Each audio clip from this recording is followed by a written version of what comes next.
Bien, bonjour à toutes et à tous.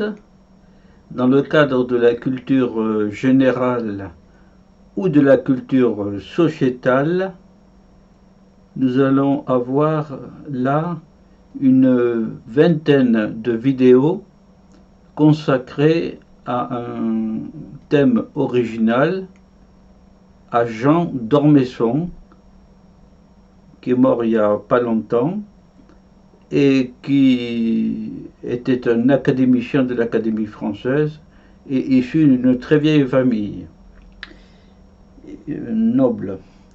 Il a retracé l'histoire de cette famille dans un livre qui reprend la devise de sa famille, Au plaisir de Dieu, et je l'ai lu entièrement, c'est un ouvrage assez épais, et j'en ai retiré la substantifique moelle, comme dirait Rabelais.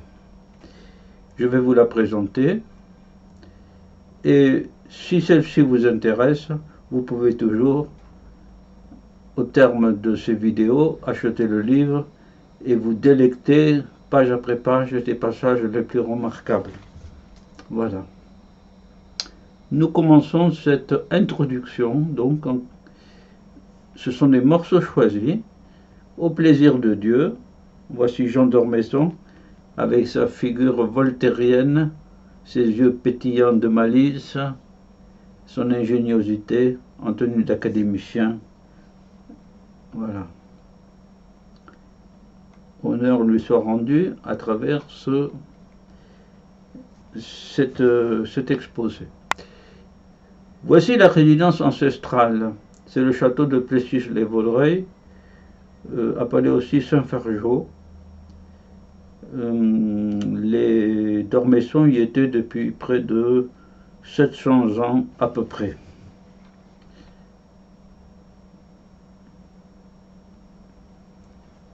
Jean d'Ormesson, je signale que c'était aussi non seulement un écrivain, mais aussi un historien.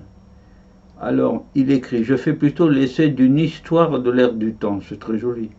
Histoire de l'ère du temps. L'allure des années qui passent, c'est pareil pour tout le monde, les années qui passent, et le parfum d'une époque. Oui, rien n'est plus difficile à saisir que la vie quotidienne. Oui, parce qu'elle est quotidienne. Les moments que nous vivons sont toujours quotidiens.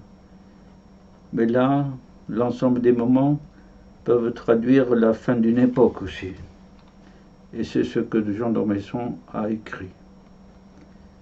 Alors, j'ai introduit des subdivisions, c'est-à-dire de l'ordre, pour vous retracer ces morceaux choisis. Voilà. Nous allons parler d'abord des gens, des acteurs en quelque sorte, quand nous allons les voir plus tard à l'œuvre. Puis, on introduira quelques généralités que j'ai puisées dans tout le livre et que j'ai replacées au début. Le grand-père d'abord, qui est la grande figure institutionnelle, celui qui avait vécu, quand il était gamin, la guerre de 1870, l'occupation prussienne du château. Il était à côté de son propre grand-père quand les Prussiens sont rentrés dans le grand salon. À son tour, le petit garçon était devenu un grand-père. Mon grand-père était un beau vieillard très droit. Sa mère avait dansé aux Tuileries avec le duc de Nemours. Et ma grand-mère à Compiègne avec le prince impérial. Oui, le prince impérial, le fils de Napoléon III et de l'impératrice Eugénie. Il y avait pourtant quelque chose chez Karl Marx, qui pouvait retenir mon grand-père. C'est singulier ça, parce que le grand-père était le fruit de tout le passé nobiliaire de ses ancêtres, avec beaucoup de caractéristiques. Mais même chez le révolutionnaire Karl Marx, le grand-père pouvait trouver quelque chose d'intéressant. l'antipathie pour l'argent, voilà, et pour le capitalisme industriel. Simplement, mon grand-père mettait les forces morales plus haut encore que les forces économiques, mais il les choisissait mal. Il n'allait les chercher que dans le passé. Il n'y avait que le passé qui comptait pour lui. Voilà. Les forces morales, la morale au-dessus de tout. Mais l'antipathie pour l'argent de Karl Marx avait la sympathie du grand-père. L'amour du père. J'aimais mon père et je l'admirais. J'aimais son aisance à vivre, son élégance, un peu démodée, mais bon, sa fidélité turbulente, son caractère rieur. J'ai souligné deux mots, élégance et rieur. J'aimais mon père.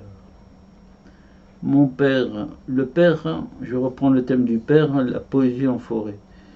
Mon père, je me souviens toujours des vers de Victor Hugo qu'il m'apprenait presque en secret, en se promenant avec moi le soir avant de dîner sur les chemins de terre vers la forêt. C'est tout un monde. Avant de dîner, ils allaient se promener dans la forêt sur des chemins de terre. Une habitude, les habitudes d'une vie paisible, le soir. La mère. Ma mère sortait d'une famille bretonne très ancienne, très pauvre et tout à fait inconnue. Ah, très ancienne, pauvre, inconnue. Elle avait grandi sans château, sans tableau, dans une vieille maison où le seul objet de valeur était un grand coffre de bois qui ne contenait que les papiers de famille, qui faisait remonter à Raymond V, comte de Toulouse, gendre de Louis VI le Gros, les origines d'une famille qui n'avait fait que s'appauvrir depuis ses grands débuts. Oui,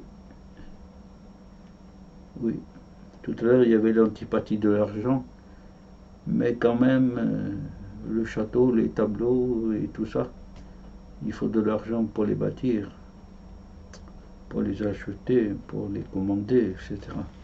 Mais bon, sa mère était issue d'une très ancienne famille. Les enfants, maintenant, les enfants en train de jouer, les enfants avaient tout, la fortune, la beauté, la santé, le passé et l'avenir. L'inconscience et l'innocence, ce sont les charmes de la jeunesse. Oui, oui, oui, c'est très beau. L'inconscience et l'innocence.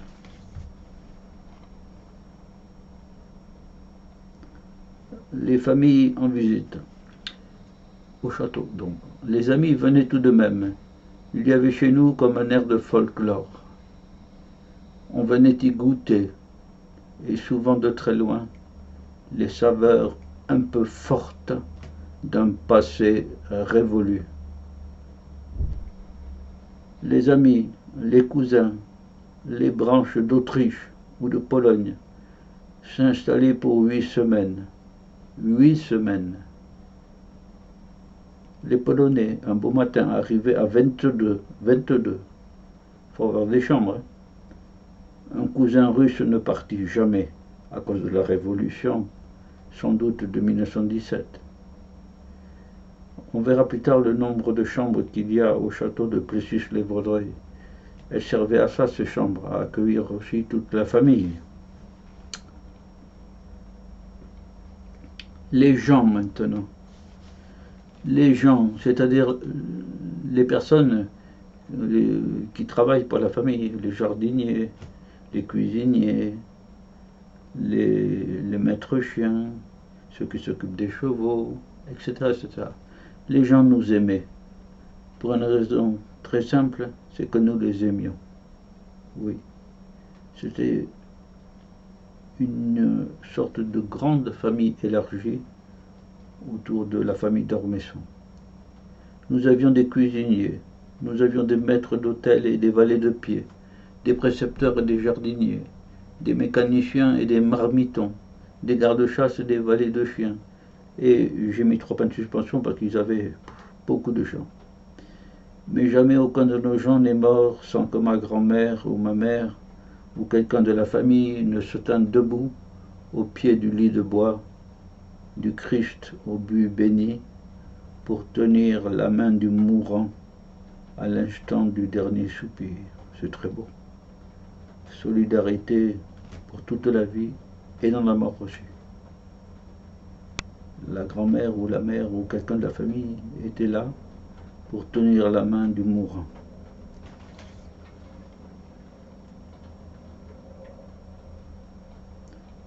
Voilà pour l'essentiel les personnes qui œuvrent dans ce livre au plaisir de Dieu. Maintenant, j'ai extrait quelques généralités. D'abord des citations. Le temps prend d'étranges formes aux yeux du souvenir. Oui. Le souvenir est un souvenir affectif aussi, particulier, humain. Et donc, forcément, ça donne de la coloration au temps. Et ça peut paraître étrange par rapport à l'actualité. Beaucoup plus que les idées, ce sont les circonstances et les tempéraments qui dessinent du destin des hommes. Oui, Charles de Gaulle n'aurait pas été Charles de Gaulle s'il n'y avait pas eu la guerre de 40, 39-45. Oui, très juste. Voyons voir d'autres citations. Elle est d'un membre de la famille d'Ormesson.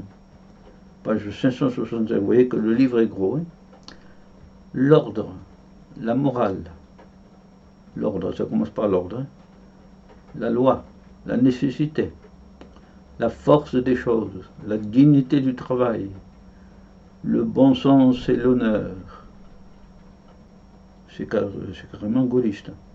La volonté de Dieu n'ont jamais été rien d'autre que la volonté des féodaux, du grand capital, des patrons de l'Église, de l'armée et de la police, et de ceux qui dominent. Nous la remplacerons par la volonté du peuple. Le plaisir de Dieu est mort, vive le plaisir du peuple. Évidemment, c'est un changement total d'option politique. Cet Alain avait une orientation politique, bien qu'étant d'Ormesson, avait des idées de son siècle. S'évader de l'avenir. Formule originale. En tout cas, vivre d'après ses valeurs, notamment. Bon. Deuxième citation. L'épaisse forêt de ces milliers de jours et de nuits. Joli, évidemment. Comme ça faisait, je crois, pas loin de 700 ans hein, qu'ils habitaient là. Ça fait des milliers et des dizaines de milliers de jours et de nuits. Petite citation, la couleur des jours. En ce sens que les jours sont enchantés, sont beaux, ils ont des couleurs. Je suis né dans un monde qui regardait en arrière. Oui, très juste.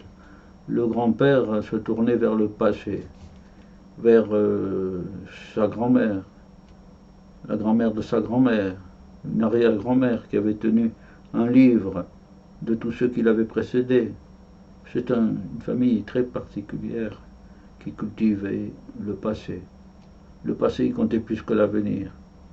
Ben, ça se comprend parce que le passé existe, tandis que l'avenir n'est pas encore là. Je suis né dans un monde qui regardait en arrière. Oui. Nous avons quitté le service du roi, pour la mélancolie des souvenirs. le temps nous avait dépassés. Ben, les temps changent. Hein. En 89, la République, 1789 par exemple, les temps changent. Philosophie. Nous avions, dès le début de notre lignée, remplacé un argent qui peut être à tout le monde par un honneur qui n'est qu'à nous. Cet honneur s'appelle fidélité. Fidélité à la mémoire, fidélité au roi, bien sûr, à la monarchie, fidélité aux hautes valeurs, fidélité aux ancêtres. Mon Dieu, pourquoi avez-vous fait un temps qui efface le passé? Oui, et qui le rejette au loin dans la mémoire oublieuse des hommes. Oui, voilà la vraie prière qui montait de nos cœurs. La mémoire oublieuse des hommes. Voilà la vraie prière. Oui. Et oui. L'histoire est tellement riche. Et l'histoire d'une famille peut être très riche, comme celle-là. Un principe, on n'oublie pas. Mon grand-père parlait de la mort de mon arrière-grand-mère qui était tombée de cheval au carrefour des arbres verts. Et de l'arrière-grand-mère de mon arrière-grand-mère qui avait été guillotinée. Personne n'oublie jamais, c'est beau ça. La culture de la mémoire. L'arrière-grand-mère de mon grand-père, qui avait laissé des mémoires, citait souvent Madame de Staël, Chateaubriand. Oui, c'est beau.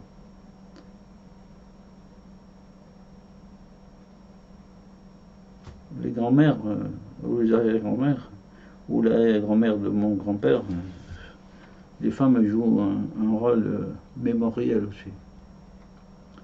Européen.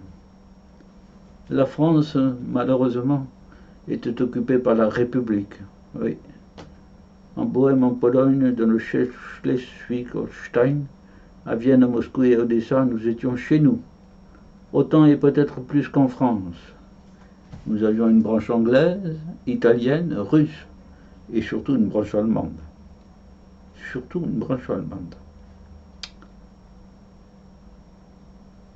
C'est vraiment européen. En novembre 1918, un frère de mon grand-père, attaché à l'état-major du maréchal Foch, avait-il la surprise de voir débarquer d'une longue Mercedes noire pour discuter des conditions d'armistice un vice-amiral allemand de la flotte de la Baltique qui portait notre nom. D'Ormesson. C'était l'oncle Ruprecht.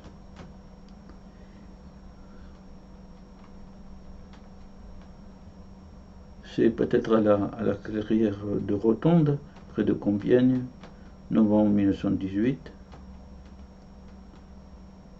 Les retrouvailles de la famille dans des circonstances qui les dépassent, bien sûr. La sécurité sociale privée maintenant. Avant-dernière diapositive. Quelqu'un qui entrait chez nous n'avait pas besoin des assurances sociales, qui n'existaient pas encore, des retraites qui n'existaient pas encore, des dispensaires qui n'existaient pas encore. Quelqu'un qui entrait chez nous savait qu'il ne serait plus jamais sans travail, c'est beau ça, ni sans ressources, qu'il serait soigné s'il tombait malade, serait protégé contre les risques et les menaces, que ses enfants s'ils mouraient ne seraient pas abandonnés. C'est vraiment la sécurité sociale privée. Il faisait partie de la famille. Voilà, la famille. Voilà des idées essentielles que j'ai regroupées au début, dans cette première vidéo. Vous mesurez qu'en effet, elles sont de première taille. Merci à Jean d'Ormesson d'avoir écrit ce livre et de nous permettre de prendre conscience de ce monde qui pourrait tomber dans l'oubli si l'on n'en parlait pas. Mais justement, on en parle. Eh bien, je vous souhaite de garder trace dans votre esprit de pas mal de ces morceaux choisis et nous allons en découvrir bien d'autres dans la vingtaine de vidéos qui vont suivre. Voilà. Au plaisir de Dieu, en quelque sorte. Je vous dis au revoir et bonne soirée, bon moment à œuvrer dans le passé, à vous souvenir de votre propre destinée dans le passé. Au revoir à tous et à toutes. Au revoir.